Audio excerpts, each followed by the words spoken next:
This episode is brought to you by the Edmonton Community Foundation. The foundation acts as a bridge between donors and charities to create a strong, vibrant community for generations to come. You can start an endowment fund yourself or with a group, and once it reaches $10,000, it can start distributing funds. Vital Signs is an annual checkup conducted by Edmonton Community Foundation in partnership with the Edmonton Social Planning Council to measure how the community is doing. This year's focus is on making ends meet in Edmonton. You can learn more at ecfoundation.org. That's ecfoundation.org. Enjoy the show.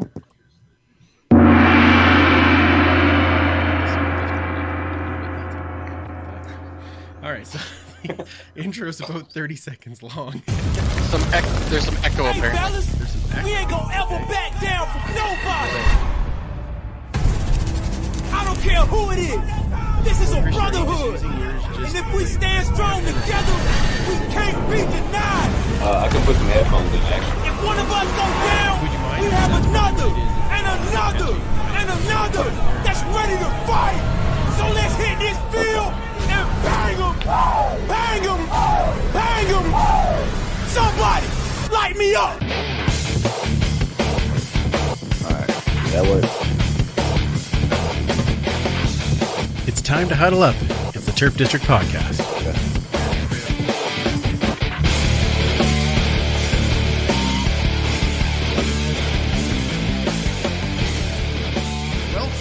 Welcome back to the Turf District, where we huddle up to talk all things Edmonton Elks and the CFL.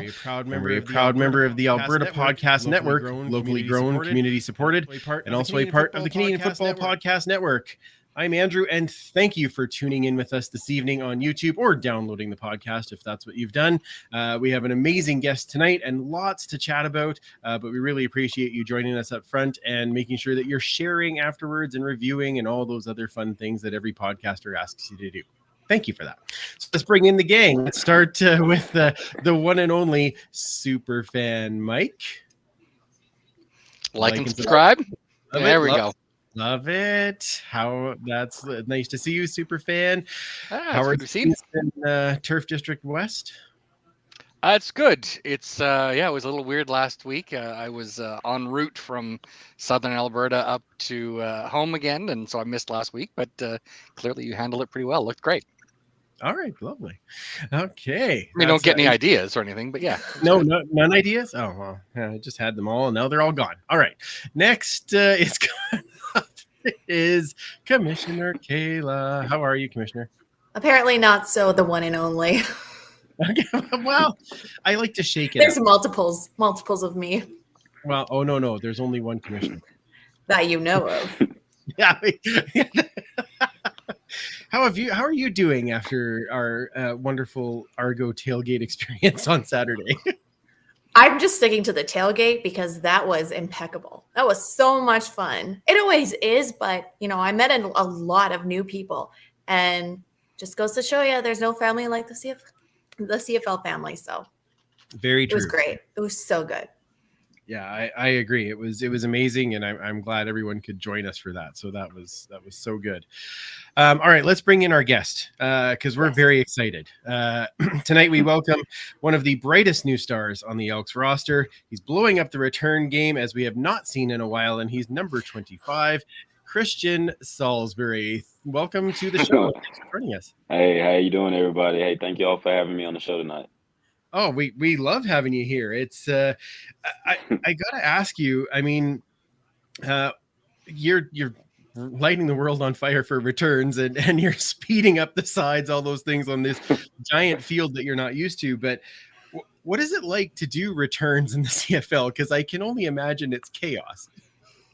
I mean, it's kind of different. I mean, in the States, it's you don't have a halo. I mean, you're kind of more paranoid as a returner in the States because you kind of got to judge whether you can call a fair catch or not. But here you can kind of relax more, which it took me a little time to get used to because, I mean, you still got guys running 100 miles an hour at you, from like 70 yards. But the biggest thing was just, trusting the other 11 guys in front of me and trusting the special team coach, Coach Shep, with the scheme he has set up every week. And really after just fielding a punt or a kick, just doing what I do, 24/7. and just trying to make sure that, I give, the offense the best opportunity to score. That's fantastic. We always love when we have a player on, sort of going back and learning about you and how you got into football. So, like, who introduced you to football and when did you start playing? Actually, the only thing I can really remember was I was a kid that I wasn't a really skinny kid like I am now. I was kind of big. I loved to eat, so I was always in front of a TV eating something. But I remember as far back as probably just watching a game probably on TV and just knowing that when I picked up a football, that was just kind of something that I wanted to do. And after that, I just kind of ran with it. I just would spend a lot of time watching YouTube videos, watching Barry Sanders. That's what a lot of people called me back when I was playing like City League football and stuff like that because my number was 20 and I was probably the smallest guy on the field like I am now. But, I mean, and then I just kind of just got used to it. I'm a visual learner, so I just kind of took, people's game and just tried to add it to mine, little pieces here and there. So that's just what it was. Dang. To go from TV and then actually play, it's also a gift, though, you realize. Because I could watch all the football I wanted, but I could not produce the way you do. I mean, it took a whole lot of faith leading up to this point and just, trusting what God had planned for me and, just to continue to work hard, regardless of what the outcome was. And this is something I wanted to do. So I, put my mind to it and was dedicated. And I mean, it makes me happy. So I have fun doing it. 100%. So you played at West Alabama. Did you know anything about the CFL before you came up here? Actually, yes, because Dion Lacey, who was on the team, he played at West Alabama.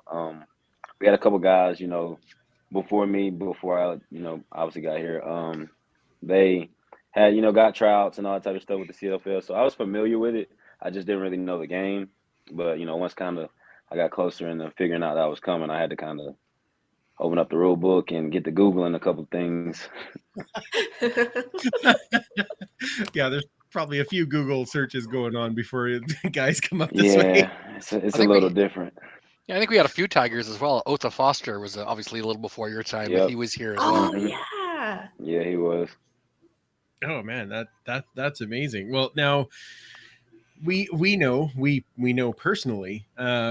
Your mom is a huge supporter of yours, and she actually sent me a video from when you played when you were a little kid wearing number 2. I tried to set it up so that we could put it as part of the stream, but I'll have to put it up later. But it was pretty amazing. You were killing it back then too. But I know now, she plays a role not only, of course, as your mom, but she was your manager as well. So tell us about your relationship with your mom and kind of how that ended up getting you in the CFL. Obviously I'm my mama's boy, it's just one of those things, I guess, with guys. But I think it kind of started when she told me she was doing real estate when I was young. There's something she wanted to do. She loved doing it. The house we live in, she had it built. That's our house. We love it. But I started playing sports, and real estate kind of took her away from kind of watching me play sports. So she kind of gave that up, which I hate she had to. But parents make sacrifices for the kids, and that's mom wants to be there to see me play, whatever it is. She's had knee surgery. She's been on walkers walking to games. She's drove 7 or 8 hours to South Carolina when I was in college to watch me play. She might not fly, but she will drive for sure. But no, she's just been there. She's the one that when I needed a shoulder to lean on, or just needed a little extra push, or just help me keep my face stronger, or just anything. She was my backbone sometimes, and we kind of feed off each other. When she needs me, I help her. When I need her, she helps me. So it's just how it is, and it just flows that way. And that's just how that's my girl right there. Oh man, that's awesome. And she's reached out to us and had some great conversations on Twitter, and she's very obviously your biggest fan other than maybe us. And it's amazing. We love having those interactions. One day we're going to do an all moms episode, and we'll get you and absolutely on at the same time. That'd be fun. Oh my. That'd probably be cool. That'd be cool.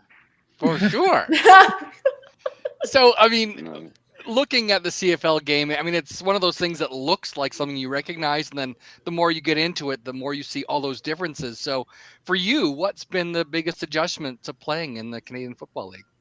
I think the biggest thing is just really being very, very smart with my decision making when it comes to the return game, because I have to realize that the field is a lot longer. You know, it's not 100 yards. I mean, so you don't want to put the offense in a situation where they have to drive more than an American football field in my eyes. So that's a lot of things. That's a lot of the things that Coach Jones and a lot of the other staff, they tell us about the analytics of the game. So, you know, all that matters. So, you know, it all boils down to having your heels at this yard line or whatever it is with a special team coach. But I mean, I just try to relax, because I mean, this is my first professional gig anywhere. I try to just let the game come to me, and just try to just not, you know, make a bad play worse. That's the best way I could put it. That's fantastic. Absolutely. I think we can all agree we're just happy to get over the 40-yard line consistently. That's true. I had no idea about it. Thank I had you. no idea about it. Maybe that's for the best. No pressure. I just so you've been in Edmonton. More wins. Yeah, more wins. We like Yeah, those too. yeah. Agree. We just got to get the Coming. small steps. We take the W's where we can find them at this point, right? So, and that's one. They're all coming. Absolutely.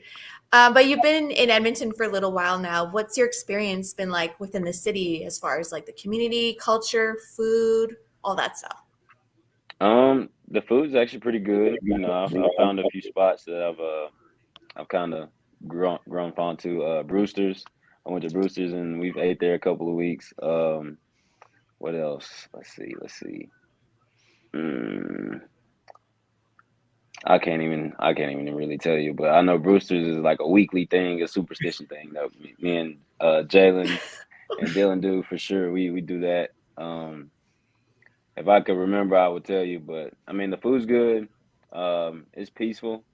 You know, it's good. Like, especially when you gotta practice, you can like go sit outside and it's like everything's peaceful. You can clear your head, you can breathe, you can relax.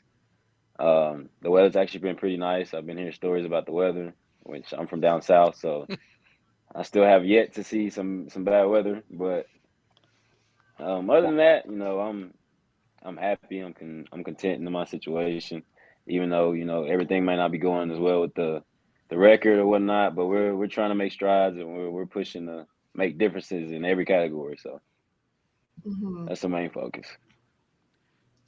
That's a good focus. That's a good focus. I should mention to people, please put your questions in the chat below for when we get to the fan questions.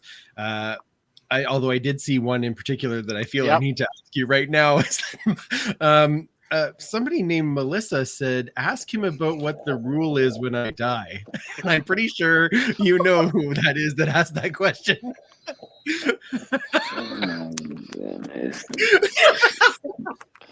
She's got to be like on a 30-minute hold on the chat when I'm on here, just so she cannot be.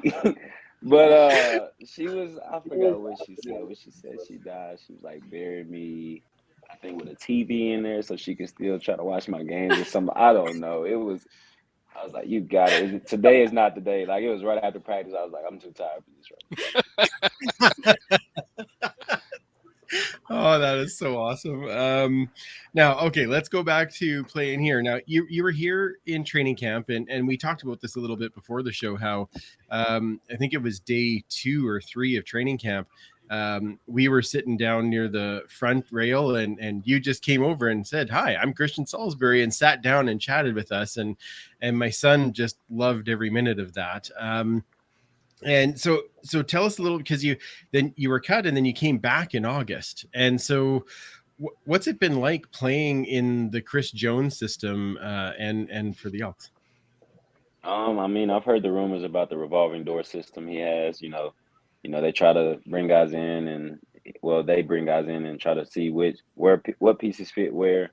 And I just knew when I got cut, I knew I did everything I could on that field, and basically put my resume out there for them to see that I can return kicks, I can be a running back, I can be this, I can be that. I'm a guy that's willing to do whatever you need to help rebuild this organization. I just want to play football, and that's all. When I left, I told my mother when I got home, I was just like, I'm not mad, I'm not upset. I had fun, I did everything I possibly could. I know God's got a plan for me, so just my mom was just take care of my body when I got home, keep my head up, work, go make some money, spend time with family, and just enjoy, just making steps. I mean, COVID wasn't that far behind it. Yeah. Very true. Yeah. Well, and we're glad that he made the call to bring you back. So that's a good thing. Yeah. I'm grateful he did. Yeah. So I don't know if any people have mentioned it before, but this is a team that hasn't seen a strong return game in years. We haven't had a return touchdown since 2015. It's been a while. So I know that a lot of people are focused more on just these positive yards, but what would it feel like for you to get a return touchdown in front of these fans? Most importantly, I feel like it would mean a lot more to the fans, but not only the fans, the coaching staff, the special teams guys, all 11 guys out there blocking for me, like the effort and the work and the extra time we spent, like just looking at film and breaking stuff down, and guys getting one-on-one time with Shep, learn taking home film just to study on their own, there's, like I said, there's strides being made that people don't see. And like I said, we're working hard. Like I just try to they compensate for me and I compensate for them. So I was just like, guys, just get in the way. We're gonna try to make it right at the end of the day. Well, I'm going to jump in for 1 second, Kayla, and then we'll come back. I was going to say, we saw a big return this last game, and then you got like shoved out on the sideline. But you jumped right up, you were cheering with the fans, and we're loving every minute of I love when you came out on the track and you had the guys, the fans being able to react with you. But like, how do you deal with getting hit like that on the sidelines and then just bouncing back to go back again? Like, it's crazy. I mean, I'm kind of used to it. I mean, it happens. You always have those guys that don't stop. So you got to kind of be prepared for it. Really, I was more concerned about Alicia, our manager, because she was trying to get out of the way. Yeah. And when he pushed me, I didn't know I was going that fast when I looked back at the film, but I hit her leg and she felt kind of awkward. So my main concern was trying to make sure she was okay because my face mask hit her. And when I got up, she looked me in my face. She told me she was okay. And after that, I just, I knew we had a little momentum. It was 16-15. We're trying to close the game out. I'm just trying to get every fan up there possible standing up on their feet to make it difficult for Toronto at that situation. Outstanding. She's an offensive lineman, right? So she's all right. She's fine. All right. Oh, yeah. Go ahead. No, I like that because I saw that and I was like, yes, I love when players interact after like something big happens. It just like brings out that rawness inside of fans. But you mentioned that you went to Brewster's with Jalen and Dylan. So I'm assuming you connected with them. Is there anyone else on the team that you've connected with more on a personal level? Kevin, he's my roommate every time we're on the road since we've been here. Who else? Let's see, mostly all the receivers, like, because I'm in and out of the receiver room. I'm running back, so I'm everywhere. So I mean, there's a bunch of guys I can tell you that I've interacted with. Plus, I was here with some guys that are still here from camp. So I mean, there's a bunch of them. But that's the biggest thing about a team anyway, chemistry. So it's just you can't be scared to interact with some of your teammates and branch out and learn something about them. And because I mean, that's when you're on the field, that's when you really know each other's strengths and weaknesses. Yeah. Yeah, absolutely. Absolutely. And that's funny because our last guest was Kevin. So hey, we're keeping roommates together. That works out pretty well. All right, let's get to some fan questions. Mike, do you want to go through and find some questions for us there? Absolutely. So obviously, besides Melissa's question, we had Tim Cappers asking if you had anything to say about your FCF experience. Oh, okay. So FCF was a thing that when COVID happened in 2020, I didn't have any opportunity with a pro day or work out with teams or anything. Like everything was just completely out the window for football right now at this time. And I think COVID was kind of on and off with the restrictions or whatnot. But they built a system where FCL built a system where we would be stuck in a hotel, but we'd be in a bubble. We would get tested for COVID every morning, yada, yada, yada. But FCF experience was a good experience for me mentally because at this point, I thought it was just a done deal because I mean, I'm not the biggest, I'm not the tallest, I'm not, you know what I mean? Like, and the biggest thing with the football thing is getting in front of people and letting people see for themselves because I mean, a video on a phone or email or whatever can only go so far because those guys want to be able to see you in person. So, FCF taught me some things about Twitch, learning how to make revenue off video gaming and other things. There's guys that were in the league that had businesses of their own that they marketed through the streams when we had games or practices maybe. I think it was more of just a big family thing. Like everybody was kind of going through something at the time because COVID happened. Everybody was trying to get to where they wanted to be with the football situation. And I met a lot of guys. One of them that I'm really close to is Cavante Turpin. He's a guy that played there. He's with the Dallas Cowboys doing his thing. There's a couple other guys like DeAndre Francois, Quentin Flowers, Darius Galloway, Jedediah Lewis. There's a bunch of guys, that were some really good guys in college, and that was probably gonna be lifelong friendships, from here on out. And that's one part of the journey that I'm actually kind of grateful for that helped me build a stepping stone to get here. That's awesome. Can you tell me what is it like though when you don't like the fan calls the play and then you have to do like what is that like? All right, so I was an outside receiver. Like I got franchise tag with the Beast, Marshawn Lynch, and Renee Montgomery at the time. They were owning the team, and I think there was one more person. I forgot the name, but it's different.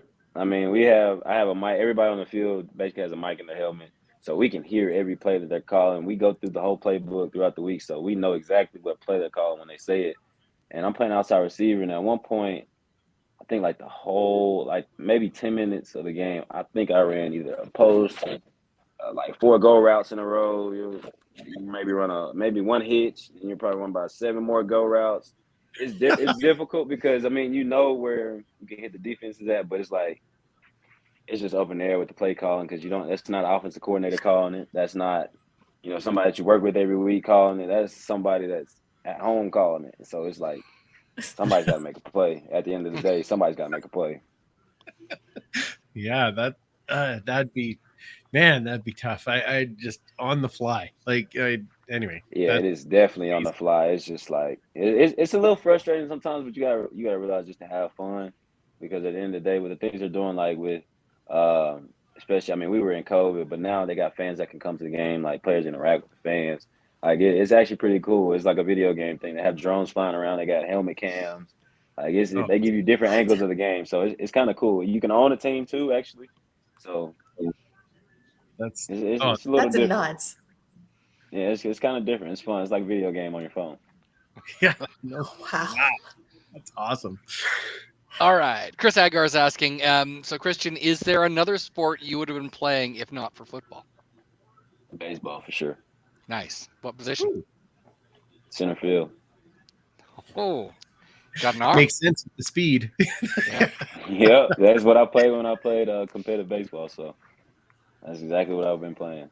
Anywhere in the outfield, but mostly my main position was center field. Okay. Very awesome. Ken Ludwig's asking, does it feel different now versus when you were here in camp? Yes, because I know how to take care of my body more. I know what to put into my body. Basically, this whole process, I've learned how to be a professional athlete, instead of a college athlete or a high school athlete. Like I learned how to be a professional athlete these last 7 games. I've learned that after the first time in camp, the speed of the game, I got a second go around, so I was kind of ready for it. I knew what was up with it. So, and really just, I don't even know. I was just ready to get back to playing. Like I was excited. I got my little taste of a little couple kick returns and running back touches. I was like, yeah, that's my sign. I gotta keep going. I gotta go back. 2 months later, I got the call. I was like, I'm not coming home this time. Nope. You've definitely kicked that door down. I'm not that's going for sure. home. I'm not going this home time. I'm not going this home. So Chris Hargar is asking. So Chris, one of the people in the chat, probably famously has quite long hair, and he has pledged that if you do get a touchdown on a return, he's cutting it all off and donating it to Locks of Love or something like that. So for charity. So that's great. So he wanted to know, do you have a touchdown celebration if and when you get one of those? Oh my. With how this process has been, I'm just say it's been on the fly. So my touchdown dance might be on the fly. Who knows? But as you can see, I'm a very energetic person. There's no telling at that moment how I'm feeling or whatever happens. But it might be a little energy. Yeah, I don't know, but we'll see what happens. Well, just know that the second you cross that line, someone's going to be getting their hair cut, snip, snip. So maybe that'll work in there. It's for a good cause, so I'm working my butt off. To try to get you guys in return. Like I want to get you guys a return, and plus I want to get back in the end zone and see what that feels like too. So it's gonna to make ends meet. It's gonna feel good. So that's awesome. All right, so one more here. So this most recent game against the Argos, one of their players, who's now I think the general manager, president, Michael Pinball Clemens, was there. Pinball in his time was one of the great returners in the CFL, as well as a legend in this city, a guy named Henry Gizmo Williams. Have you had a chance to meet either of those gentlemen? I met Gizmo at the annual dinner. One thing I didn't know that he was almost about the same size as me. I thought he was kind of bigger than that when I was watching him. But he was a guy that was just giving me tips. He was just, just letting me know all his wisdom, his advice. He's a guy that you could tell he's passionate about football because he loves to talk about it.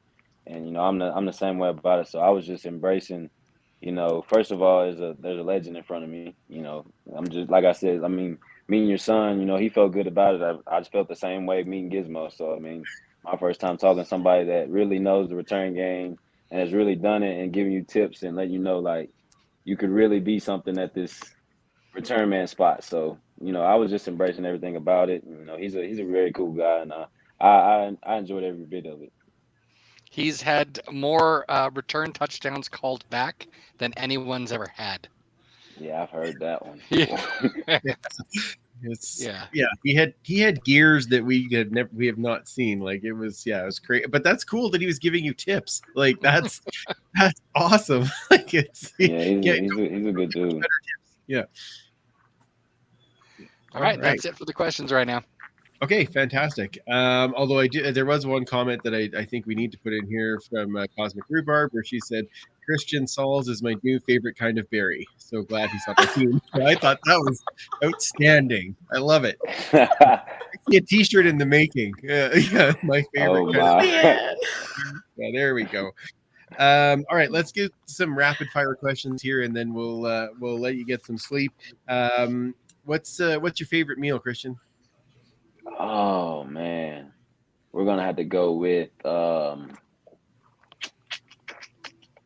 sushi. Oh, Nice. Oh, that's a first for sure. That is. Do you have any pre-game rituals?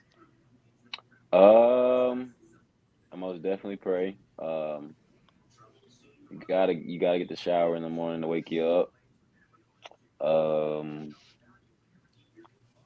I'm very OCD, so I like to clean up after myself, make sure everything's in place. So when I get back, I don't have to touch a single thing. What else? What do we do? Oh, we gotta always text mama. She's always telling me to protect my body, and she's giving me some type of Ray Lewis speech. She always thinks she knows how to play the game or something, but I always have to get that for the game. We may FaceTime or call each other. Other than that, it's more just relaxing, just embracing the moment, enjoying where I'm at, enjoying playing in front of thousands of fans, coming from a D2 school. So just enjoying the moment, really. Oh, awesome. That's awesome. Favorite movie or movies? I know it's hard to pick just one. We're going to have to go with favorite movie, All About the Benjamins. Classic. Wow. I didn't that one came out of there. I was like, really? Oh, I didn't expect that one. All right. You can travel anywhere. Money is no issue. Where would it be? We're going to have to go to Bora Bora. Ooh, nice. Excellent. Practice that French. So what are you listening to for music right now? Well, I'm gonna be honest. I'm around the Memphis area, so I'm around there pretty much. So pretty much a lot of Memphis rappers. Mainstream. I listen to a lot of Lil Baby. Listen to R&B. Definitely listen to some R&B here and there. I might throw some gospel on here and there for sure. I have meditation music actually. Just something, just when I close my eyes or on the plane ride, I could just take some deep breaths and relax. Other than that, I'm just vibing, Nice. just being me, not making the situation bigger than what it is. Football still football, being a regular person, just playing football. Love it. You should throw in some Maverick City in there. Have you heard of Maverick City? Oh, yeah. No, I haven't. I'm trying to learn everything I can about Edmonton. I plan on being here for a while, so I'm just. Oh no, the band Maverick City. Oh, okay. Well, I'll learn everything I need to know. So I'm open to anything. Oh my goodness. So your favorite guilty pleasure snack? Oh, it's got to be either peanut or peanut butter M&Ms. Ooh, all right then. Mm-hmm. Who was I think we already answered this, but who was the player you looked up to while you were growing up? This is a tough one because I watched a lot of players, a lot of football too.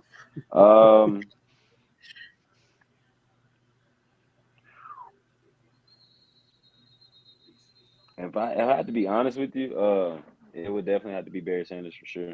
I watched him quite a bit. I kind of, modeled my game a little bit after him. Other than that, I was watching more like Tavon Austin, more the shifty guys present day. Other than I was just studying game, trying to add everything I could to be different because I knew it wasn't tall, knew it wasn't the biggest, so you got to stand out in this game to catch coach's eyes. So fantastic. That's you, Mike. Oh, sorry. So much more rapid. I'm just getting to the question. So if you're not on the field play or in the practice room for football, what do you do when you're not playing football? Video games, Netflix, Disney Plus. Nice. I'm really I'm a laid back guy. I'm a homebody. I like to chill. So when I get free time, I like to have time to myself, and that's what I like to do. I like to play video games, do something different, like you said, to keep my mind off football. So while staying off my feet. So yeah, exactly. Put the feet up. Yeah, that's important. Yeah. I think we also already answered this, but we'll ask it anyway. Favorite sport that's not football? Baseball. Okay. Yeah. Who's your team in baseball? Boston Red Sox. Oh, well, that's right. Well, we still like you. It's fine. It's okay. So before we let you go, what do you want to say to all the Elks herd, all the fans that are watching as we get into the game this week?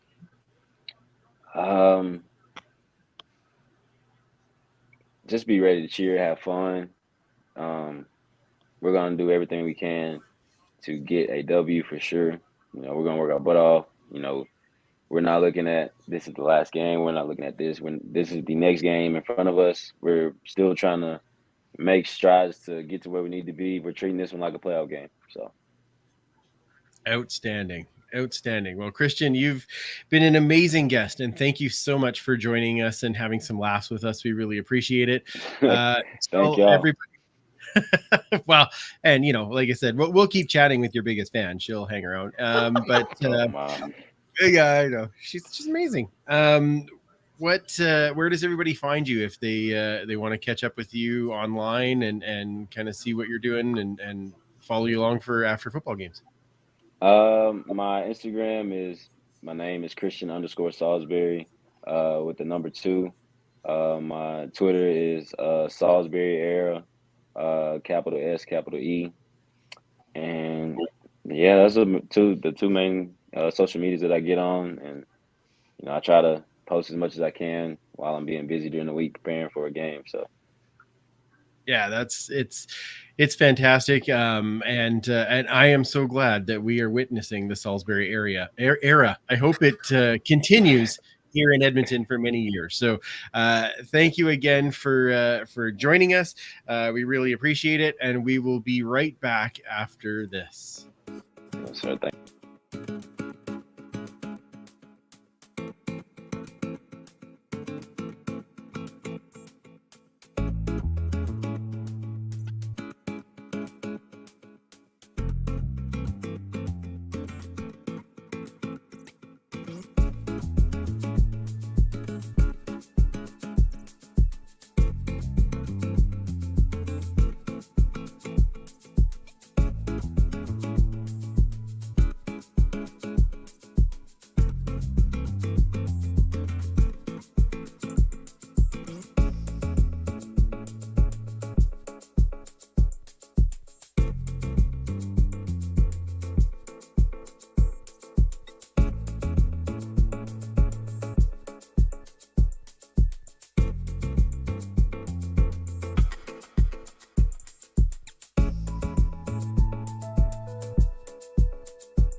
And we are back. That was a lot of fun. Oh my goodness. Oh, he's a fun dude. Yeah. So, and it's nice to, we get that interaction and like he's, we had, Kevin last time and that was a bunch of fun and Christian's bunch it's nice to get these guys that are now kind 100%. of all the same, they're like, hey, we want to chat and tell us actual stories and that's amazing. And for a little while we had all 4 of us, I was Max Headroom. So that was amazing. Like we're really adding to your viewing pleasure as you watch the Turf District. You're welcome. Those visual effects. That's right. Exactly. Now, we do have a game that we need to talk about. Kinda. We do. That's Okay. I did tell Christian that we'd let him go before we talked about it because it wasn't fair. Here Well, for that. I'm betting he's going to be talking a lot about the game all week. So Yeah, yeah. True. That's true. Watch it and go to the next one. There you go. Elks came so close. So close. 28-23, the Argos at the whistle, and the home losing streak continues. Unfortunately, we have continued to get that record up there, up to 16 now. Now, the good part of the game was the tailgate was friggin' amazing. It was. Good. I finally got to meet Adam and Will face to face. Argo Diva coming by. We had so much of our regular Elks crew too, with Linda and Dave and Coach and Celeste. Chris and Celeste and Kobe near the end there. And I mean, it was such a good time. I really, really had a lot of fun. So, family. And you know, Liz is there bringing people. Kayla, you're bringing people. Like it's Laura from Hamilton. We had BC Lions fans there. Like, fans from all the teams. And your sorry, your friend, I don't remember her name, but she had a good time, right? Unbelievable. Yes, she did. Yes, sorry. I met a few people that day, and I had at least 2 beers. I don't know. Whoa, went right to your head. Well, you never know. It's been a long time. Yeah. Should have been here yesterday when I had 2 wines. That was fun. No, we shouldn't have. Ew. Yeah, couldn't keep up with anything. Yeah. I'll have to ask Nicole for the rundown. The real rundown. It was interesting. All right. Well, let's get into this one. There was some goods in this game. Christian, let's start with you. Where's some goods in this game? I thought Darrell Walker actually had a really solid game. He's really starting to look like Darrell Walker, our D-Walk. So that to me, and it's just like the obvious ones, of course, you guys are probably going to mention that stood out. But also, I was really impressed with Sergio. We know what he can do, but consistency, and at least we're getting some field goals. Woohoo! Some points on the board. But yeah, the thing that I really, really love seeing was just the reappearance of Darrell. And I'm so thankful. And I knew why Chris Jones would want to keep him on. We all love Darrell Walker, but just after last season, so to see that little redemption coming through and like his old self really warms my heart. And it makes me a little emotional. So I think beyond what we're already going to talk about, that was my biggest woohoo. That's a great one. That's a great. I mean, caught all 7 passes thrown his way, and I'm just gonna say, not a drop. Reliable hands. It was so nice to see. It's we'll take it, absolutely. Super fan. Yeah, I'm just gonna sort of piggyback a little off that. It's just in Darrell's last 5 games, he's had 3 games over 100 yards or 100 yards or more. Which has just been fantastic, especially since they moved him from that wideout spot to the slot position. It seems like he's really had that rebirth, and he's showing why everyone loves Darrell Walker, which has been great. Yeah. Normally I like to go away from the obvious, but today I just have to. I know. Kevin Brown. I mean, every week we talk about Kevin Brown, and every week he deserves to be talked about. It was just another phenomenal game. 6.4 yard average. On 19 carries, got so close to the 20 carry mark. At one point, we had more rushing yards. Most of the game, we had more rushing yards than passing yards. Yeah. Absolutely phenomenal. I think we ended up with 2 or 3 yards short of our passing yardage in the rushing game, which was just fantastic. I mean, what more can you say about him than we've already said week after week after week? It just seems like he never goes down on first contact. He is grabbing that ball, he's turning those legs, or he's bouncing off and finding another spot. And it seems like, you're looking in the pile and it's like, oh, he got 3 yards. Oh, he's still on his feet. He's going. He's got 9 yards. And, he just seems to always give you a chance. And if you can make it that much of a threat, that play action really gives us a chance to get some of those deep balls down. And he was spicy. You see a little attitude on field that game? Yeah. Oh, yeah. It was there there was at least 3 times in that game that I'm like, oh, he's dead. Oh, he's still running. Well, and he just pop out of 5 guys, and all of a sudden there he is running again. I was really impressed for sure. I think it's important that we mention, especially because he was our guest, the return game was great. 100%. That return with 6 minutes left in the game where he did get popped at the end, but man, 38 yards. Everyone is standing. Like there's that excitement again that, oh, we might get it, right? Like it's so far better. Even if we don't get the return touchdown, the fact that we're getting such positive yardage puts the offense in such a great spot. So people really love to focus on the touchdowns like we talked about. Well, even in the sorry. I was just gonna say, but it's the fact that he's getting those positive yards and not just, we're taking the ball in our 10 or 15 or even, inside the 20, but we're sort of pulling it out, he's sometimes towards the midfield, which is just huge for our offense because it's a much shorter field to go. Well, and the other part of that, and we haven't been able to say this for a while, but the great big return and no penalty with it. Right. So we aren't starting back in the shadow of our goalposts like that. So, Christian obviously needs a big part of that, but like he said, the other 11 guys are doing the job and not getting the penalties. So to me, that was really big. Yeah. Can I just add something before you move on? So the section that I was sitting in never sat in before, but those are the 2 guys, Kevin Brown and Christian Saulsberry, where the crowd around me were complimenting to no end. This guy's a shining star. This guy is such a bright light. But it was just like myself. I was just like, I know, right? Like, I should have said that to them, but they were strangers. But anyway, so it's those 2 guys that are just really making an impact on this entire team as a whole, in the stands and on the field. And it's just like, it's so exciting to finally talk about something that's super positive. Yeah, I agree. And they both are very positive. The only other thing I want to put in there for goods is our defense. I mean, they did hold to field goals for almost the entire night. And they did have, Maconzo was all over the field, 6 tackles. And of course, Serezna was doing Serezna things. If that guy's not an all-star, I don't know what an all-star in the league is, because he is a massive. But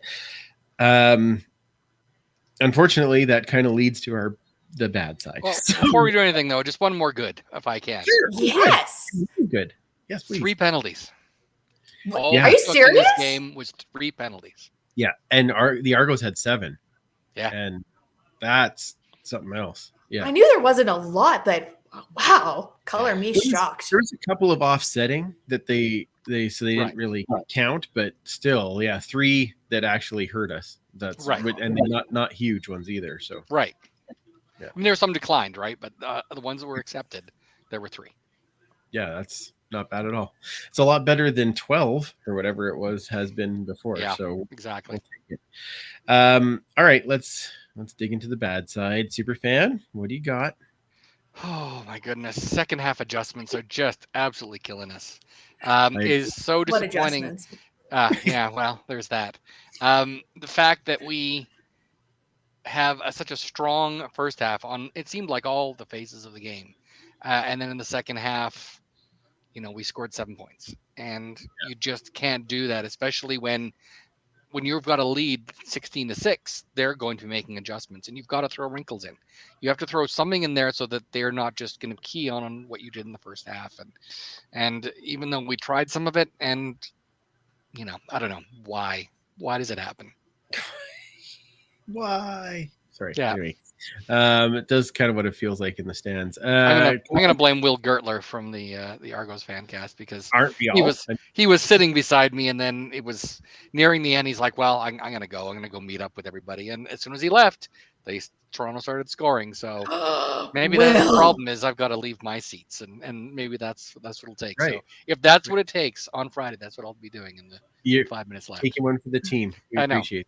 I don't necessarily want to use the word hero, but I'll let history decide. Hey, I will absolutely give it to you. So, that's Kayla, what do you got for tough parts of this game? Just like everything else. Everything that wasn't good was bad. I just, I mean, it's just the same regurgitated stuff. I don't understand how you get a good return, you get good field at like, I don't know. I'm kind of at a loss again. I just don't understand why we cannot finish a game when we're up, and then it's like we fall asleep. Not we. It's not me. I'm not asleep. Good cover. Yeah. But it's so irritating when you have this transition down the field and it's like, yeah. And then all of a sudden you hit like the 40-yard line and it all goes to crap. And like, we cannot get in the end zone, especially in the second half. Like, it doesn't make sense to me. I just don't get it. It's like, I'm just regurgitating what I said the previous 2 weeks ago. I don't, yeah. I mean, it's just the same stuff that's not getting solved. And I mean, you're out of playoff contention, mix it up. Yeah. Well, and I think like we've already said, like the second half adjustments or lack of seems to be part of the issue. But I mean, 2 interceptions in the fourth quarter. We know that, Corn Dog takes the big hit and Trey Ford comes in off the bench and it was an unfortunate pass that turns into another interception. And well, I mean, it's almost like you can't blame that pass because it was a deflected, right? Yeah. Yeah, exactly. No, why it was just, why didn't they run? I don't know. I don't. Well, we've talked about that how many times? Every week. How about Willette getting right through everybody for the touchdown at the end? Like, come on, really? Like, just we held on to field goals the rest of the game, and then I mean, my fantasy was happy, but that was. Oh yes, actually, I have a really bad well, not a really bad, but a really irritating thing. I was going crazy. Manny was open completely in the end zone, and they don't throw to him. Yeah. Oh, I was like, there's no one around. How do you freaking, oh my gosh. I was so upset. So that's my biggest bad. It's just like, I mean, you had at least a second to like, okay, that guy's tagged. Oh, there's man. Like, are you not? I don't understand how the quarterback and like how he runs through his plays and stuff. But I mean, if you see, aren't you supposed to look in the field and kind of make the call? If one breaks down, you make the other one, kind of thing. Sometimes, but I mean, that's one of the things that Corn Dog's still working on is. And I get that, but I've never seen such a wide open Manny before, and I'm like, are you kidding? It's just in the end zone, right there. There's another right shirt. There. I've never seen a wide open Manny before. No, I really do enjoy the my favorite berry is. Oh yes. I do enjoy that one. That one's got to be a shirt. Okay. All right. Well, we could probably start talking about this game for the time being. So, Mike, I'll let you get ready for Horde and Tell, and while you do that, we will do this. This episode is also brought to you by Alberta Blue Cross. Life as a business owner can be hectic, to say the least. Alberta Blue Cross understands that. They offer flexible health, dental, life, and disability coverage for your employees. Even better, you can let your staff enroll and manage their coverage at any time and on any device. That makes life easier for them and for you. You've got this when it comes to group coverage for your small business, and Alberta Blue Cross has your back. To learn more and explore your options, head to ab.bluecross.ca. That's ab.bluecross.ca. Horde and Tell time.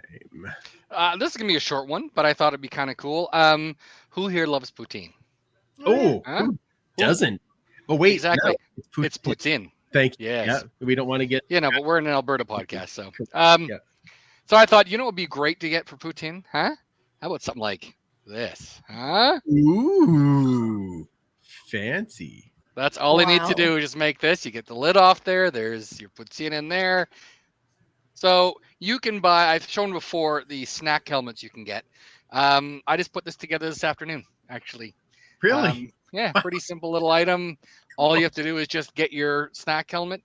Usually they're used about $35. You can usually pick up the helmet logos all over the place, eBay or Facebook Marketplace. take the old ones off, slap the new ones on. You got a brand new helmet, and it's good for your snacks. You put your chips in there, your dips in there. There you go. I need one of those. See, not too hard to put together. We can show you. It took me about 5 minutes. Snack helmet. Yeah, there we go. With the right logos and everything. I know, manja. My manja. Oh my goodness! What have we just become an Italian ad? What's going on? Exactly. Hey, bada boom, bada bing. That's very well done. Yeah. Okay. Let's set up this week's episode. This week's I want to call it episode, but we're going to talk about it as a game. Sure. Week 20, the Elks' final game of the year. BC in town. They are in town with a chance to lock down that West semifinal home game. They're coming off a big win over Winnipeg. They beat us, and pretty much that guarantees them the home game, does it not? Because I'm pretty sure they own the season series against Calgary. So that sounds right. They did change the start time a little bit to 7:45 from 7:30. I'm assuming that's because there's an early game and they want to make sure that they get both in. So the tailgate will still open right around 5-ish. Yeah. And on the menu this week, Superfan, we have chili in a bread bowl. Yeah. Oh, and then I ate the bowl. Yeah. The perfect fall. Oh yeah, it's gonna be cool. So get some nice warm chili in you. There'll be two kinds. One's gonna be a little spicier, a little zestier, and one's gonna be a little safer for those of us that perhaps want to watch the game, not from the washroom. Yeah, something like that. Perfect. Yeah. And I see Chris Hagar is mentioning it right before I could. It's also Military Appreciation Night, so it is over, and it's gonna be dark flyover, so that's gonna be cool. Coming, they're just gonna be like boom. Yeah. It's gonna be so much fun. It's gonna be amazing. So that part is very exciting, and we have a brand new generator, so we'll be able to run 2 crock pots with lots of noise, and it's going to be amazing. So come on down to the tailgate. As it turns out, I have heard there are some BC Lions fans coming in as well. I've heard that. So this will be very exciting. We're always excited to have more people at the tailgate. Now, one thing we won't see on Friday is Corn Dog, because he is in the hospital with a spleen injury, which is obviously happened at the last game, which is not so great. It's really not good. Although I do appreciate Cliffy D's comments as per usual, where he says, when do y'all build the statue of Corn Dog's spleen as a symbol of intestinal fortitude for future Elks fans to be inspired by? Which I feel that is probably not a bad thing. The guy's tough. There's no doubt about it. He took that big pop at the end of that run, and obviously something didn't go so great. So we'll see Trey Ford this week starting. I'm so glad this is a video podcast. Thank you, Kayla. If you're listening on the audio, go back and watch the YouTube feed, because Kayla makes the perfect face for that. Now, my question is, we know we're seeing Trey Ford. Will we also see Nathan Rourke? That's a good question. The 2 Canadian kids again? Early. Could you imagine two Canadian kids going against each other? Ooh. Again, yeah. Yeah, but I'm a bit of a loyalist too. I want to see Vernon Adams because so he'll be on the sidelines. Oh my gosh, Trey Ford and Vernon Adams on the same field. Like I'm not even gonna care anymore. I'm just gonna be like, I'm just so giddy right now. Kayla's like, can I please go on the field? Can I please go on the field? Please go on the field. Please. Yeah. Okay. Oh my goodness. That's awesome. All right. Let's get into some keys to the game for this. We're going to talk on the Elks side because we don't care about BC. Let's start with you, Commissioner. What do we got to do for this game? Well, play the entire game, What? Right? Wow. Bananas. Yeah. Yes. Well, it's well done, super fan. It's very hard to see who, depending on who plays quarterback for BC too. But for us, I mean, I'm super excited to see Trey Ford, obviously. So I'm really hoping that he can gun some, okay, deep balls, get over it. And actually, get some touchdowns. But again, like we've talked about this all the time, it's just make those adjustments and play the second half, please. Like I was quite not impressed, but I was like, okay, the first quarter or first half of this game was good. What happened to the second one? So just don't do that repeat. And I mean, we're out. So just give it some flash, some zip, something different. Run your ball. Anyway, sorry, I'm not going to get heated again. Good. That was great. I love it. But I think it's just time, mix it up and use Trey Ford. Yeah. Use his abilities, right? Use his abilities. Like he can gun that thing and he can snipe it. So, I mean, you've got some good catchers, some good receivers now. We've seen sure hands from Darrell Walker. Dylan Mitchell's got a shining star. Kevin Brown run the ball. Like, there's so many things that you can do. So do them. Sorry.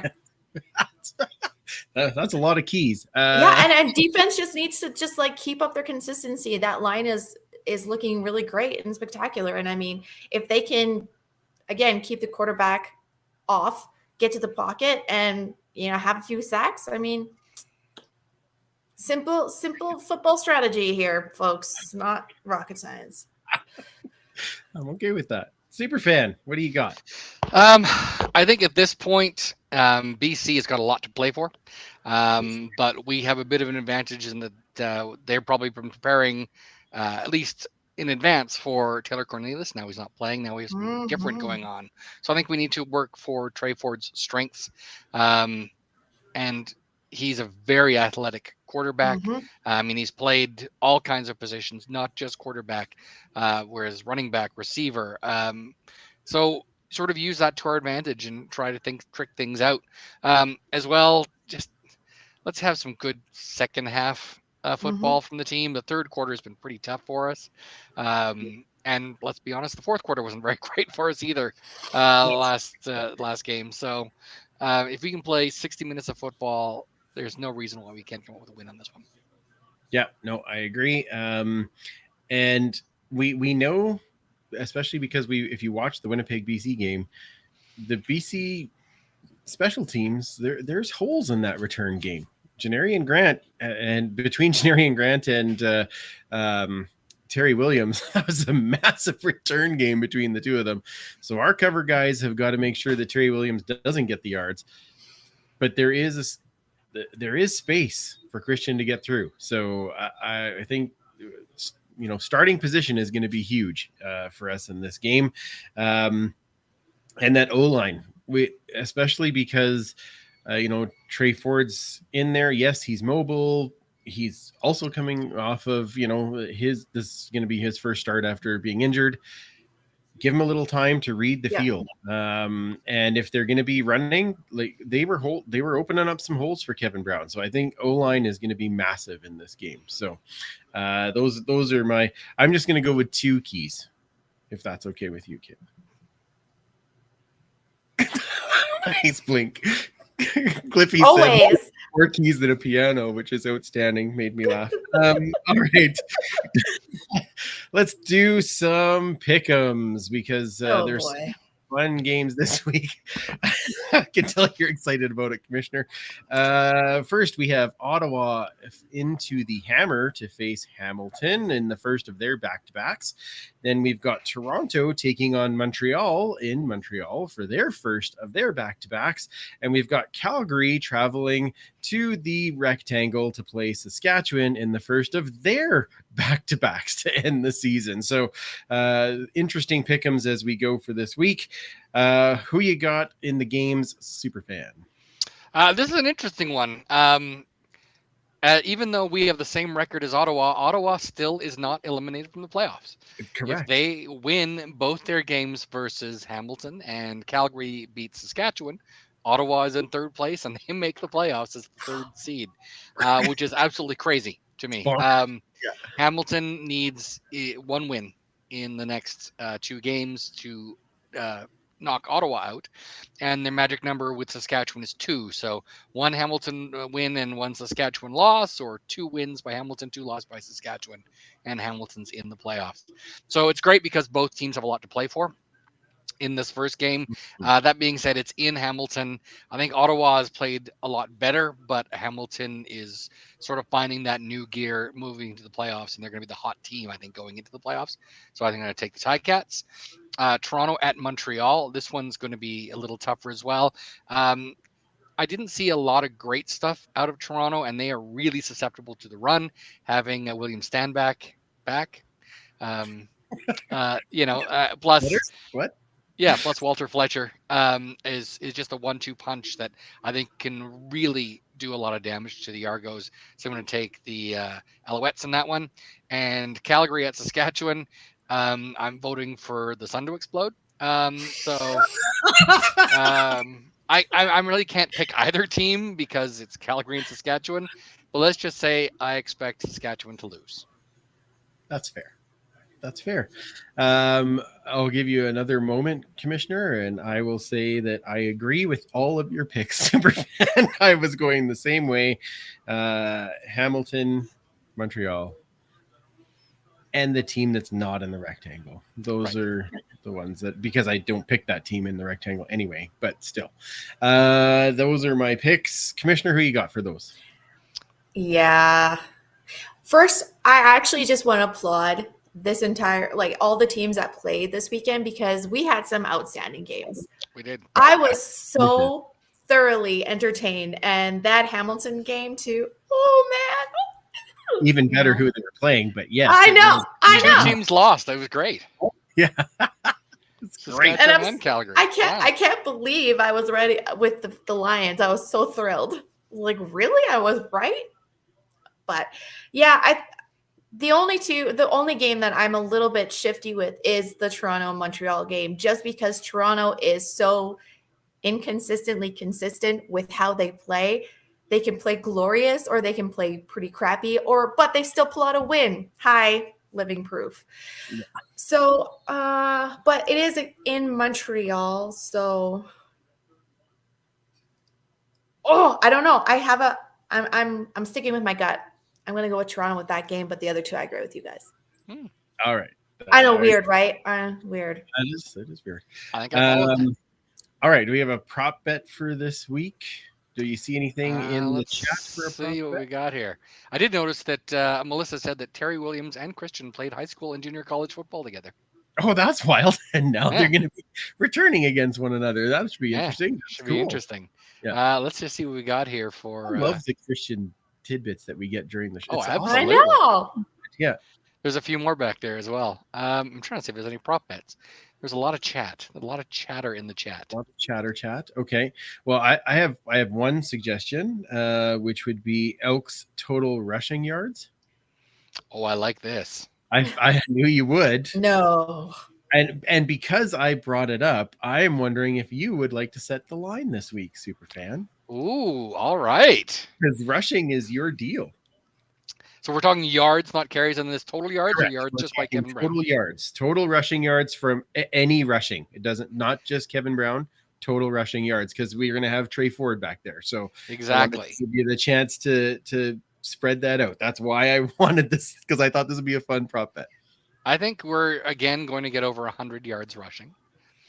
So I'm going to say, let's do 109.5. Oh my. Okay. I'm very bullish on this team. Excellent line.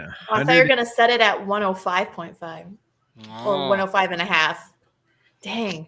All right. Well, I'm going to be confident. I'm going to say over. I'm going to say over between Kevin Brown and Trey Ford. I think it's over. They're going to move mountains. They're going to find ways. I'm going to say that's what happens. Commissioner? I want to be optimistic too. I want to be. I do. And I'm going to be, because Corn Dog's not in it, so I know Trey Ford is going to have some pickups and carries. So I'll be positive. Over. All right. Superfan? See, I think that Trey is going to run a lot less than people expect after what's happened recently. Let's not forget he did have a collarbone injury, which kept him out. And then we just saw what happened with Cornelius. So I think he's going to run less. That being said, I think Kevin Brown is going to get over 109 himself. So I think we're going to see probably around 130 to 100 and 125 to 135. We'll say somewhere in there. So I'm going to go way over. I'm fine with that. Trey Ford can get 10 for all I care. He's back there. Who cares? Loxley will get 7, all on sneaks. That's all and a touchdown. Yeah, exactly. Oh, yeah. 3 touchdowns. That's how exactly. I had asked him if you're picking him in your fantasy, but I know you're not going to tell me because this week we have the Turf District Final. As it's which Turf District gets the belt? That's right. Home. Well, at least we know the belt is coming home. Generally, like it's going to be green and gold, which is exciting. I know. I've never seen 2 dudes so excited over a belt. You don't watch enough wrestling. Come on now. I don't. Well, actually, maybe I do. Maybe I do watch enough wrestling. Fair enough. So I did find a way to beat Joe. You found a way to beat Ryan Coop. And so we have the all district final.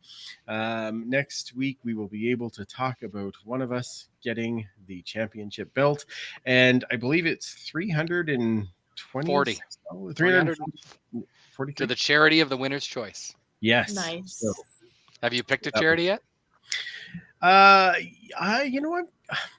have to admit I'm kind of floating because I really want to support our friends with Pay It Forward with football. But one that has always meant a lot to me was Santa's Anonymous, and it's getting to be that time of year. So and this week, the game this week is the Santa's Anonymous game as well. So make sure you are bringing your unwrapped toys or your cash to help support that great cause. And delivery day is December the 17th. So if you are available, come out early. I know myself and my family will be there. I'm trying to bring my entire crew from work to get out and do some deliveries for Santa's Anonymous on that day. But bring your stuff to the game this Friday. And like I said, that one means a bit more to me. So we'll see. Do you have a charity in mind? I'm actually looking at donating to the Family Center here in town. They have a lot of phenomenal resources for parents, for children, for couples, and everything else. And I think they do some really good work that maybe doesn't quite get as much press as a lot of people do. And I think that, there's so many phenomenal charities, both locally and provincially, federally, whatever. But this one is one that's kind of means the most to me right now. Fantastic. That's outstanding. Well, one of those will get something, and we will not talk fantasy. We'll have to talk to Paul on a separate chat so that we can get our advice before we get to the game. Well, I'm not sharing my lineup with you this week. No. What happens when we tie because we think so much alike? That's going to be fun. Yeah. Well, then everyone gets 170. That's exactly. Well, and we'll cut the belts in half, and Steve will tie, and it'll be fine. No, you can carry it. Okay. You can have it behind you. Thanks, I appreciate that. That's good. Yeah, it'll fit right there. Right on the go. Perfect. Okay. I was find all those great shows at CF Pod Network, and of course follow along for the finals at CFL Pod Fantasy. Where does everybody find you guys online? Let's start with you, Commissioner Kayla. On Twitter at Duchess Lombardi. Wonderful. And Superpan Mike. You can find me at 56 Parkies on all of your social channels. And then the History and Horde segment can be found at the Edmonton Football History Twitter account at EDMHISTOREE. Lovely. And you can follow me at Freepalicious. Our APN shout out this week is on Let's Do Coffee, weekly coffee with an entrepreneur presented by Nate's Maji Center for New Venture and Student Entrepreneurship. You can find them and all the other great shows at albertapodcastnetwork.com. Thanks. Follow our friends at Pay It Forward with Football, because of course they're doing everything to spread kindness, which we need more in this world. And check out our friend Celeste's blog, thevinyljourney.com. Join in the huddle with us at the Turf District on Twitter, Facebook, and Instagram. If you're on YouTube Live, stick around. We will do a bit of overtime this evening to chat more with all of you. Otherwise, we will be back next week to wrap up the season for the show. And we will be joined by our good friends, Dave and Morley. Well, no, we call them that. You probably better know them as Morley Scott and Dave Campbell, the greatest radio team out there to chat some more Elks and football. So we're very excited to do that. Thank you again to Christian Saulsberry for joining us. Thank you again to the Elks for helping us set that up.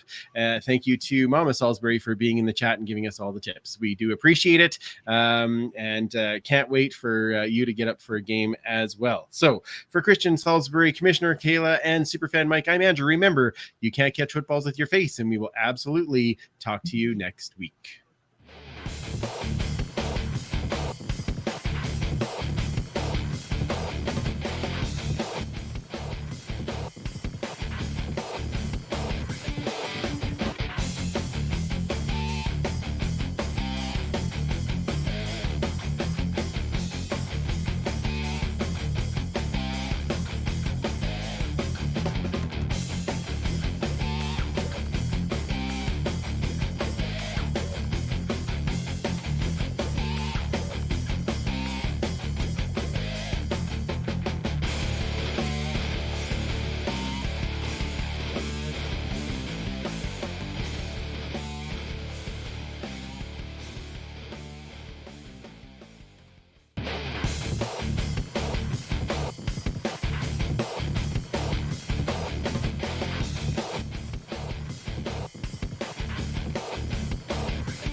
Don't go anywhere. It's overtime.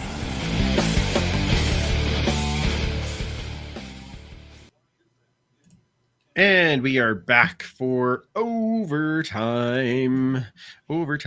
Time to chat a bit more with all of our wonderful guests and our wonderful chat people, and chat some more football. So that was a really fun show, guys. I got to tell you, it was a lot of fun. Always. Nice not having to talk to yourself, hey? It is. God, everyone else is so happy. It was not just me talking. Oh no, you did great. It was fantastic. Oy, oy, oy. You know, it's funny. I did another podcast this week. I was on Third Down Gamble, and which thanks to Don for having me on to chat with him. And it was funny because I was telling him, I just, we just worked out that way, so I just did it on my own. And so he watched it afterwards. He sent me a message. He's like, I could never do that. You did great. It's nice though when you have the chat, right? Then at least people to kind of react off of. But guys like Rod from the Wood Cookie Sawcast, like I give him so much credit for running the show, and I will admit, as I was doing it, that's who I was thinking of. I'm like, okay, how does he do this where you're having this conversation but it's just one-sided? And it was fun. But I am glad that you guys were here this week, because it helps having multiple personalities. That's what I'm saying. Yeah, well, I've got that covered. Talk to yourself. I talk to myself all the time. See, I'm great. It was when you started arguing with yourself, it was a little uncomfortable, but otherwise it was good. Whatever. It's par for the course. Most people are used to it by now. Trying to look like Mike. I'm trying to talk like Mike. It didn't really work. All right. So let's go back in the chat. And what do we have to chat about? All right. Well, I'm not sure what that was, but Melissa. That was me. 5542. Was talking about Christian playing multiple sports. He played against Austin Riley in high school, who's a third baseman for the Atlanta Braves. Oh, that's cool. Ooh, yeah. Yes. Yeah, that's, so when you're an athlete, right? You see all these other people, right? So that's awesome. It is funny just because, you think back, Like now, everyone is so focused on a single sport, but for a lot of some of the better players, they played multiple sports, right? Yeah, They happen, especially when football season is a short season in school. So what are you going to do for the rest of the year, right? Yeah. So a lot of them play. Even people like Gretzky played lacrosse when he wasn't playing hockey, right? So right. So Canadian. Yeah, it's so very Canadian. He's got both the winter and summer sports. Yeah. So he says what do we got here? Yeah. So Coach, it looks like people are trying to guess who your guest was, Kayla, that you brought to the game. Coach Vic is putting his money on her name was Kim. No. You guys all suck. Coach Vic. And it was a valiant effort. I met a lot of people. What is her name? Keep guessing. Laura? No. Start with a K? Yeah, it does start with a K. I'll give Coach that. Okay.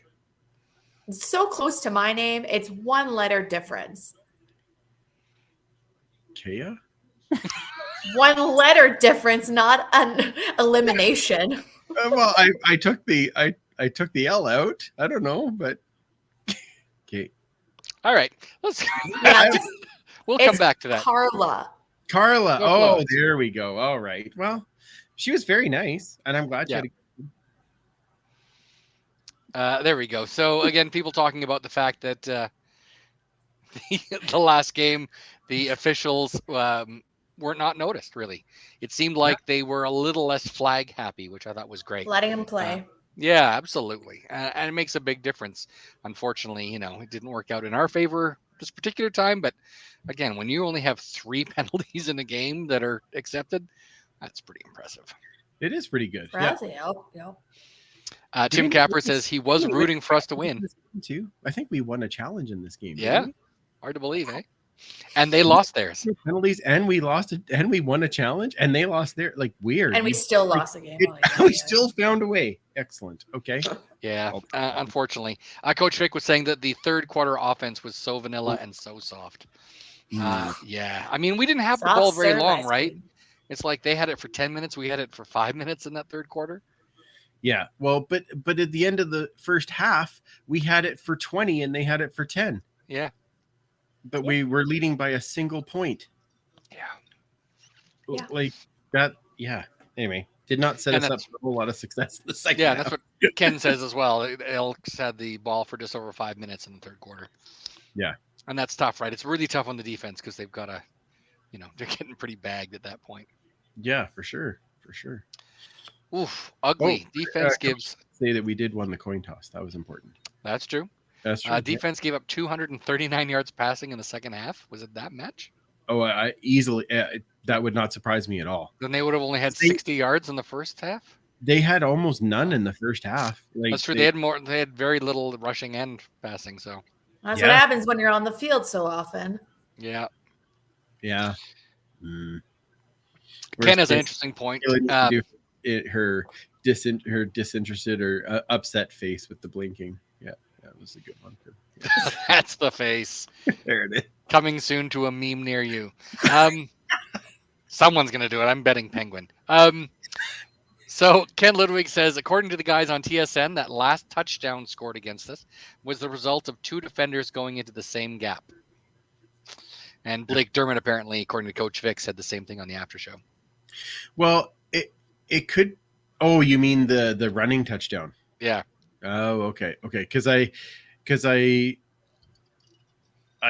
on the throwing touchdown, you could tell. I don't know who the corner was. I think it was Harry, but he lost the ball in the lights. He didn't even know it was coming because he just stopped, and then the other guy caught it, ran in. Like it was, you could tell he obviously turned and it was gone. And I play catch with Riley in that corner, so I get it. The ball disappears in the lights. You're like, sure, yeah. So okay, but yes, on the run, I could totally see where that's how it happened. Because wow. Although honestly, that was almost a good thing. If he would have fallen down at the 1 yard line, they run out the clock, punch it in, and it's done. We have no time for anything. The fact that he ran in with so much time left on the clock actually allows a chance to come back. So yeah, kind of scary. Yeah. Will Gertler, who was sitting again beside me there, says the Elks also had a pass intercepted at the 1 yard line. Yeah, that makes a big difference, that Cornelius interception. Yeah, that fourth quarter INT at the one. Feels like a repeat. Yay. It's certainly improved this year versus last year with Cornelius. Yes. But it occasionally will and it's, when you're trying to force it because you feel like you need to, or you see a spot that looks like it should be open and then someone makes a play, right? Well, and even you said this in our text chat there, Mike, that it was I know this is a hockey term, but they were gripping their sticks too tight, right? Like they were just so worried about losing that they weren't playing to win. Like it's playing not to lose, or just trying to make all of the giant plays instead of just running the clock and taking the win. So I thought when they scored that touchdown with, what was it, 6:28 left in the game, and I even turned to the guy behind me. I'm like, so there's a chance, I had hope for another minute. Stupid. I'm gonna stop doing that. And then anyway, we had a shot. We did. Let's see, Will Gertler is asking, is it dishwasher safe? I'm guessing he means the snack helmet. The nice thing about the helmet not the game, I'm not dishwasher safe. I don't exactly know. Oh, it's starting to lose some stuff here. So the nice thing is there's inserts on these, so I believe these might be dishwasher safe. So that's huge. Well, you got to have a lot of chips in there, right? I mean, that's right. And then this, of course, comes out as well, right? Dutch, maybe. Yeah, exactly. Also, you more in the lines of poutine. That's right. That's all fries, and then you've got a couple in here, so we're good to go. So the inserts do come out. So this part probably not, because these things will come right off. But as far as I know. Cool. So there we go. Pick one up. They're all over the place. The nice thing is, because you're using, the separate striping and logos, you can get a Green Bay helmet. That's right. Take take the stripe, because the stripes are reversed, and just pop that on. So works pretty well. Excellent. And they're usually pretty cheap. Like I said, I see a bunch of them online for $35. So if you have, get a couple, get one with the older one with the new logo. It's great. Ooh. Or get and put the antler on it. Oh yeah, you got all kinds of options. Make a whole medley of snack helmets. I like this. Yep, for sure. Different snacks each one. Oh, I know. So our friend Gary Halati, who's a big collector as well, he showed me pictures years and years ago of his incredible basement, and he had a bunch of those snack helmets. One with the modern logo, one with the 70s logo, one with the old gold helmet that we had in 65. So just some really cool stuff. So, That's awesome. There's a lot of options. I don't know where the gold one's from. Maybe it's a New Orleans Saints. I don't know. Of course, I can't see Kayla ever getting a Saints one and peeling the stickers off. But That's fair. Yeah. Probably. Blasphemy. Well, unless you're putting it up somewhere, right? You're peeling them off and putting them on. Yeah. On me. Yeah, exactly. It's like a temporary tattoos. Kayla shows up to the next game with this sticker across her head. Will come off, but that's okay. That's fine. Yeah. Melissa also says that things happen so fast with Christian returning, but I will be coming to a game or two next season, so that's fantastic. That's exciting. Can't wait. Yeah. Come to Tailgate. We'll feed you. Yes. Oh, absolutely. That's where you're coming. Well, there's all kinds of things happening pregame. Yes, absolutely. We will have shirts available for you. Yeah. Absolutely. Mm-hmm. I mean, come on. This is fashionable, right? It is. Yeah. Well, by then maybe we'll have my favorite berry is a Saulsberry shirt. And there we go. God. That'd be Amazing. to have, right? Be great. Perfect. So Coach Fick is saying they just talked about that on the Morley Scott show. It is a definite no on Rourke playing on Friday. Okay. Oh. Okay. So, which makes sense to me. Like at this point, they are really pushing for that spot. If they do win, which of course they won't, but if they did, then they can sort of rest people. They could work him in for a couple of plays in the last game when it doesn't matter as much. But when it's teams that really need to make that win and are trying hard, you don't want him injured going into the playoffs and what ultimately isn't going to matter as much. Fair. I wasn't sure if they were going to give him some starting, like let him start the game and then switch him out just so that he gets that feel, like get back into the groove beforehand. But I mean, if they say not, that's okay too. I think Farhan Lalji said that when he was throwing, he still didn't quite look as comfortable with it yet. So I don't know if he's just ready as well. Don't push it. Yeah. Yeah, don't push it. We don't need to. If he can come back for the playoffs, that's going to be plenty, and I think that could be pretty scary. So yeah, it could be interesting for sure. Yeah, we will see it. So some keys of the game for some people. Coach Vic says maybe run the ball. Interesting. Maybe. Maybe. That's just crazy enough. It might work. The over under again 109.5. 109.5, baby. Right, okay. I mean, considering how he's done, that's more than doable. Chris Agar says the keys: no flags, run, and force VA to be a pocket passer. Make him one-dimensional. Yeah, that's another great key for sure. It is. The other side of that though is you have to be able to stop Butler. Yeah, 100%. And we have had a rough go doing that. We've had a rough go against BC anyway. They've been pretty close games, but this time they've been pretty close games. And then they flipped the coin. Yeah. Yeah. Well. Okay. Yeah. Rory from our good friend from GP says, Kevin with the blocks rams 150 plus down the Lions' throat. I like this. Ooh. And I said cover and tackle better in the big moments, unlike so many of these previous games. I'm hoping. Yeah. In the second half. Yeah. Again, if our offense can stay out, I think the defense showed in the first half that they can do the bend, don't break, and play well. But if they have to be out for the basically entirety of the half, of course they're going to break down sooner or later. Like guys get tired. That's what happens. Yep. So offense has got to spell them off a little bit. This sounds like a chat we've had for a number of years. Anyway. Weird. Yeah. Melissa also says that Terry Williams and Christian played high school and junior college football together. Yeah, that's awesome. That's really cool. Very cool. Now going against each other, so this will be exactly. Coach Vic, we're putting his coach's hat firmly on, said the corner routes were our Achilles heel. Just couldn't stop those routes. Also that middle. So other than the outside and the middle, we were great. So that's good.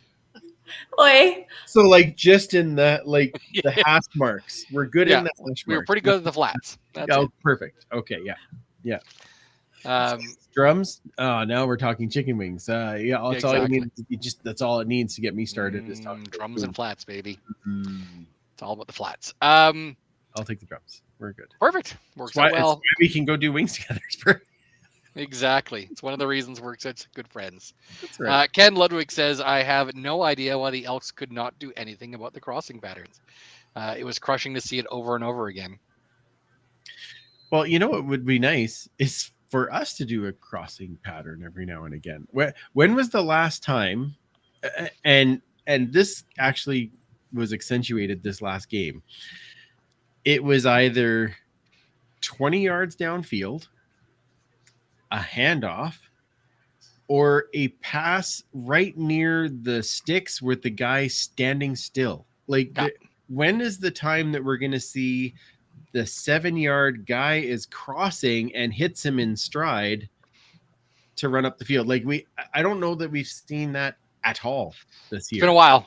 And the guy who could do it, Rel Walker, yes, Kenny Lawler, Kai Loxley, hit Kai Loxley in space with speed.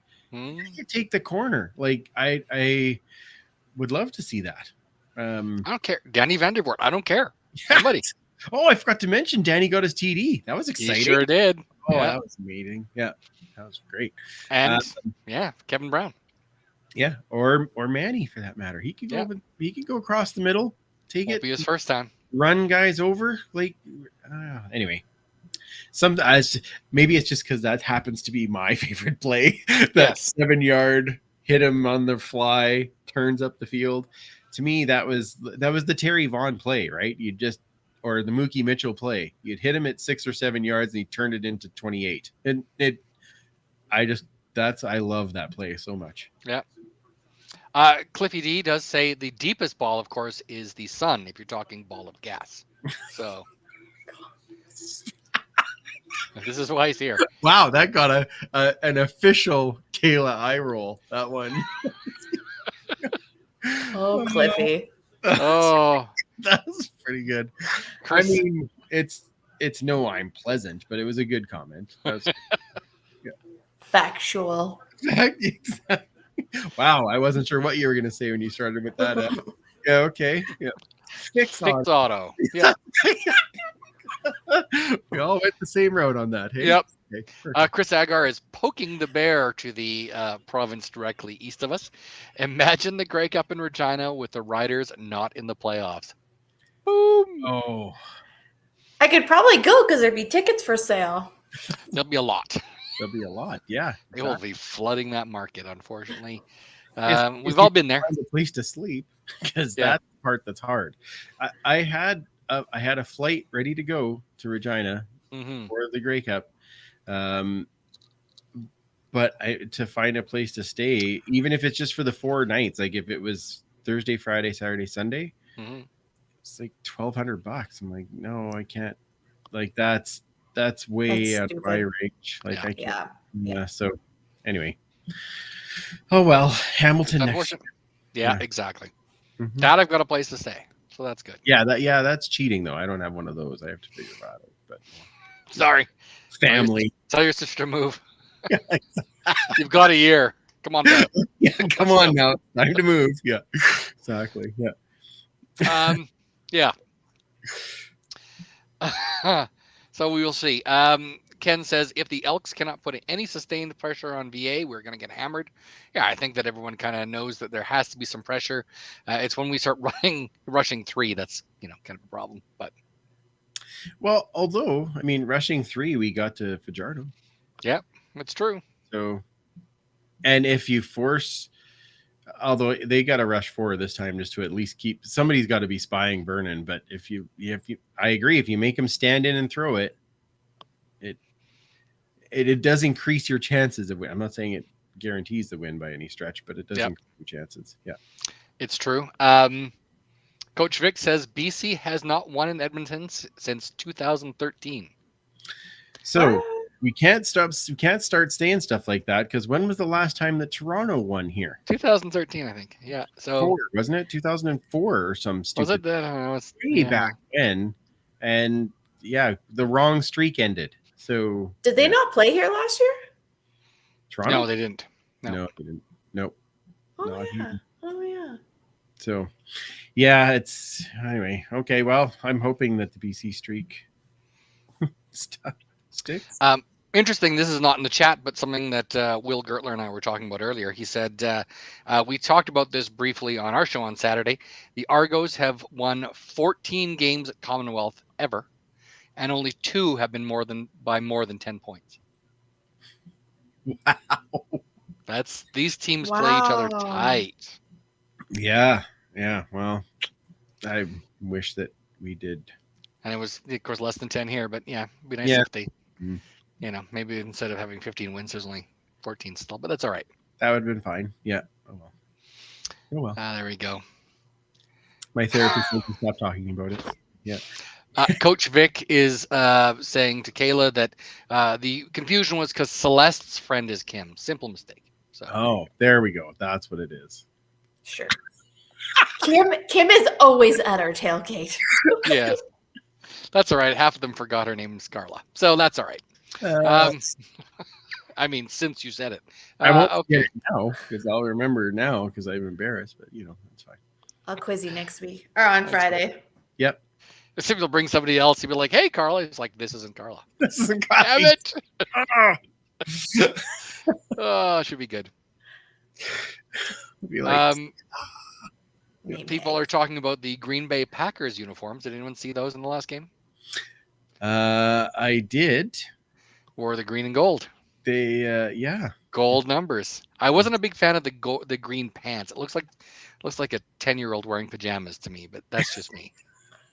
Maybe that's where they went halftime. It had no logo, right? Yeah. It was just a plain helmet. It was very, again, our helmets for that look, I think would look pretty sharp. Yeah. Yeah. I can't really be too upset about it, but it was interesting. Yeah. Yep. Yeah. So what are you going to do? True. Coach Vic channeling his inner Cat fan. Argos suck. They positively suck. Excellent. Well, that's he's very positive about it. That's the important part. Yep. Derek says early highlight of the game for Kayla this week is her BFF is coming. I know. Wait, Brian's coming back to the game? What's going on? Oh, if only. Oh Yeah. my gosh. Yeah, Cry. he needs to come back. Yeah, Nate's no. here? What's going on? What? Wouldn't he have been here with Toronto? He's so far now. No, he's Yeah. way further than He's Toronto. very now. far now. Yeah. He's Where like is he? Middle East far. Yeah. Oh, is he? He lives there. I can't remember what's What? it? He lives there? Yeah. When did that happen? I missed that altogether. Well, Will and I were talking about it at the Like a game. month ago about. Really? hmm Okay. Why did he go over there? I gotta message him like, hey, dude, what are you doing? Yeah. Do you want to come on the podcast? It'll only be 3 a.m. your time. Be fine. No bakes, no bakes. Maybe No. even 8 a.m. Who knows? You are in the future. Yeah. Can you tell us if we win? Because you're in the future. And if not, lie. That's right. Just not even can you. Just tell us we win. That's Yeah. right. Just pretend. Yeah. Coach Vic does say to remind everyone that the game time has been moved to 7:45. Yes, I did say that in the setup that it is now not 7:30 anymore. It's 7:45. So There we go. make sure that we are. That gives us an extra 15 minutes of tailgate time before we got to pack up. Sweet. You have to remind me though. We have to work together that we turn the generator off with a good half hour before I have to put it back in the car, because otherwise when I get in the car, we're all going to have CO poisoning by the time we get back home. Because That'd it be does unfortunate. put off it does have a bit of a, output on the gas. Maybe have the crack on the windows there. Yeah, probably. Yeah, because I'm like, ooh, yeah. When I went into the garage this morning to get going, I'm like, holy man, I can still smell that in here. So that's As long as the kids don't wake up and you're like passed out on the cement yeah, floor, we're that's well, whatever. Yeah, good. Dad, Hey, the house again? would have paid off. Yay. Okay, that's good. No, just unconscious. We're good. Okay. Yeah, Coach Vic says listening to Morley Scott's has its advantages. Well, Just makes you smarter. I mean, come on. many advantages. I'm waiting for Morley's new podcast on Billy Joel. I think that'd be great. I think that should be a weekly thing. I'd tune in every week. Correct. Yep. Derek Mapstone says there better not be a rain delay. Late games seem to get those recently. Well, And of course, it's going to be absolutely gorgeous the next couple of days, and then it's going to be like 13 degrees on game day. And by the time kickoff, it'll be like +6. It's going to be there'll be a few everyone, going on. wear your long johns. Yep. I'm gonna see if I can find I have those great big gloves that like are mitts that come down to here, and then when you clap and you bang them together, they make a real big noise. Because I had my the what do you call those, the cotton ones at the last game, and I'm like, go defense, and like you could see me doing this, but there was no sound. Just hit Chad with something. He didn't come to his seat the entire game. I don't know. He was afraid of blocking a hat. He's ducking me now. That's right. Stop ducking me, Chad. Yeah. That's what it is. We'll get a picture of him in the background. It'll be great. He brings Lisa and doesn't come to hang out with us. No. Has to just fine. I know how it is. I'm They hung out embarrassed. with us after. I'm just saying. Yeah. He hung out with you after? Yeah. Nice. That's great. We were At down your on car. Yeah, we were down on the field. So Yeah. we were not missing that because Nathan had to wait once again and get Manny's attention so that he could get his jersey signed. Nice. Manny was not in a good mood after that game, though. So I told Nathan, I'm like, maybe next time we can give him a break, because that's like the third game in a row that you've hung around and then asked somebody to go get him. So this time he said, Dad, what's your friend's name again? Oh, you mean like Hernan that I talked to with the Elks? Yeah. And then Hernan's outside the locker room. It's like, Hernan, can you get Manny for me? Oh. All right. Well, hey, it worked. Oh dear. He knows what he wants. That kid knows what he wants. It's true. Gets his signatures. Got to see Manny every game. It's very important. He's got to see Christian Saulsberry next game. That's what I. Yep. Well, yeah. Tim Capper is asking, do the Elks have fans on the field post game? They sure do. They sure do. Yeah. And this year it is. You were supposed to have a kids club pass. Easy for me to say. Yes. But the last couple of games, they've just said if you're 12 and under and you have an adult with you, come down and you can go on the field.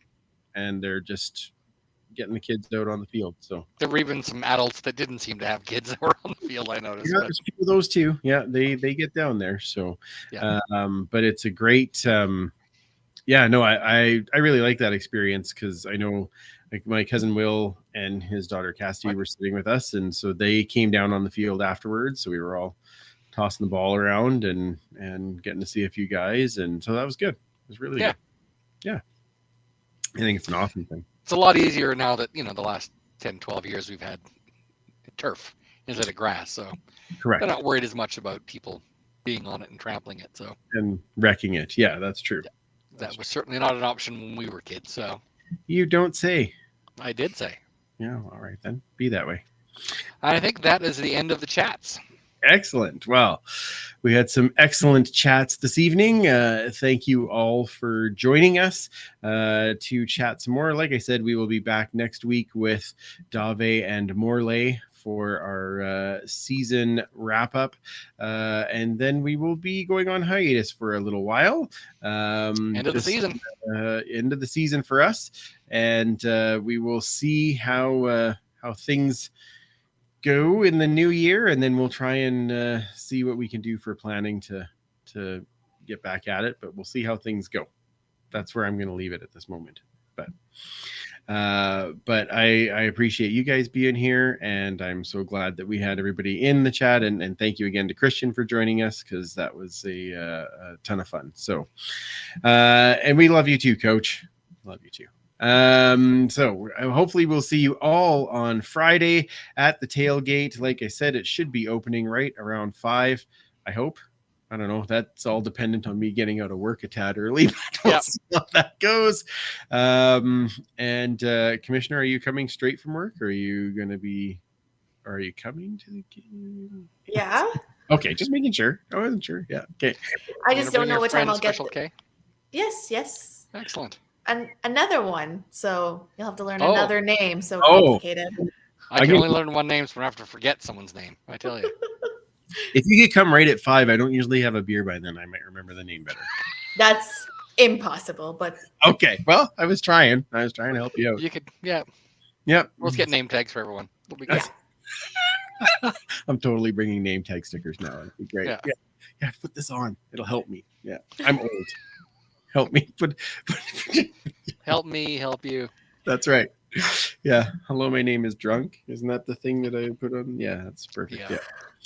All right. Well, thank you everyone for joining us. Really appreciate it. Have a wonderful week. We will see you on Friday at the tailgate for the last game of the season. And then, of course, we will see you on YouTube next week to chat with our good friends and Dave and Morley and get the rundown as we're getting ready for the off season. Thanks for joining us. Remember, you can't catch footballs with your face, and we will absolutely talk to you next week.